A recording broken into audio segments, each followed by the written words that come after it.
সালামু আলাইকুম রহমতুল্লাহ বারাকাতুহু। চাকরি প্রত্যাশী প্রিয় বন্ধুরা, আজকে অন্য একটি নিয়োগ বিজ্ঞপ্তি নিয়ে হাজির হলাম। এটি গণপ্রজাতন্ত্রী বাংলাদেশ সরকার অতিরিক্ত মহানগর দায়রা জজ প্রথম আদালতের কার্যালয় চট্টগ্রাম।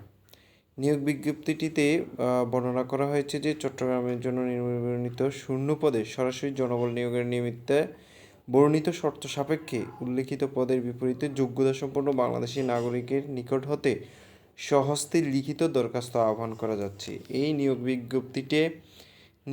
নিয়োগ বিজ্ঞপ্তিতে দুটি পদের কথা উল্লেখ রয়েছে। একটি হচ্ছে সার্টিফিকার কাম কম্পিউটার অপারেটর এবং গাড়ি চালক। পাশেই বর্ণিত শিক্ষাগত যোগ্যতা উল্লেখ করা হয়েছে যে সার্টিফিকারের জন্য বিশ্ববিদ্যালয় হতে দ্বিতীয় শ্রেণীর সিজিপিএ, কম্পিউটার দক্ষতা এবং সার্টিফিকার হিসেবে যে গতি থাকার কথা সেটা 80 থেকে 50 এবং কম্পিউটারের ক্ষেত্রে 30 থেকে 25 থাকতে হবে।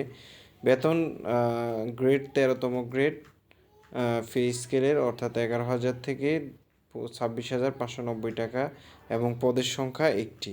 অন্যটি হচ্ছে গাড়ি চালক, যেটি হচ্ছে যে 8ম শ্রেণী পাস, মোটরসাইকেল বৈধ লাইসেন্স থাকতে হবে। প্রার্থীর অগ্রাধিকার থাকলে অগ্রাধিকার দেওয়া হবে অভিজ্ঞতা থাকলে।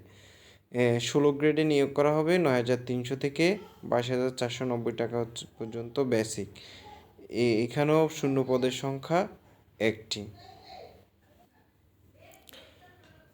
উক্ত পদের জন্য কিছু শর্ত রয়েছে। শর্তাবলী হচ্ছে প্রার্থীকে চেয়ারম্যান নিয়োগ সংক্রান্ত বাছাই কমিটি অতিরিক্ত মহানগর দায়রা জজ 1 এর আদালত চট্টগ্রাম বরাবরের স্বহস্তে লিখিত পত্রে প্রার্থীর নাম, পিতা বা স্বামীর নাম, মাতার নাম, স্থায়ী ঠিকানা, বর্তমান ঠিকানা, নিজ জেলার জন্ম তারিখ, 18/9/2024 তারিখের মধ্যে বয়স, জাতীয়তা পরিচয়পত্র নম্বর, ধর্ম, শিক্ষাগত যোগ্যতা, অভিজ্ঞতা যদি থাকে উল্লেখ করতে হবে।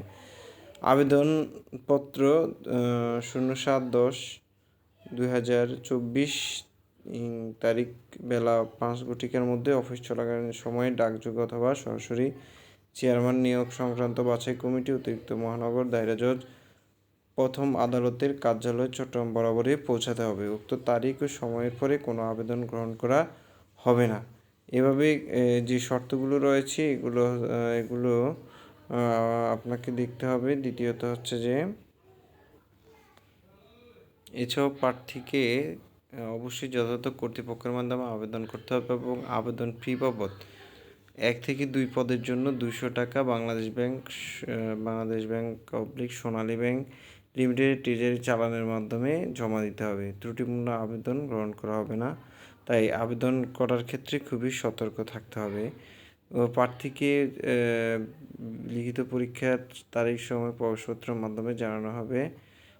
মৌখিক পরীক্ষায় অংশগ্রহণের জন্য টিএডি প্রদান করা হবে না এবং হচ্ছে যে ছবি ও প্রয়োজনীয় কাগজপত্র সত্যায়নের জন্য সত্যায়নকারী কর্মকর্তার নাম সিল ব্যবহার করতে হবে। আমরা অনেক সময় সত্যায়ন করি, কিন্তু এমন একটা সত্যায়ন করি যারাকে আমরা চিনি না বা তৈরি করি, এটা করার যাবে না, এটা করাটা সঠিক হবে না। নিয়োগ সংক্রান্ত বিষয়ে কর্তৃপক্ষের সিদ্ধান্ত চূড়ান্ত হিসেবে গণ্য হবেন এবং এটি চেয়ারম্যান নিয়োগ সংক্রান্ত বাছাই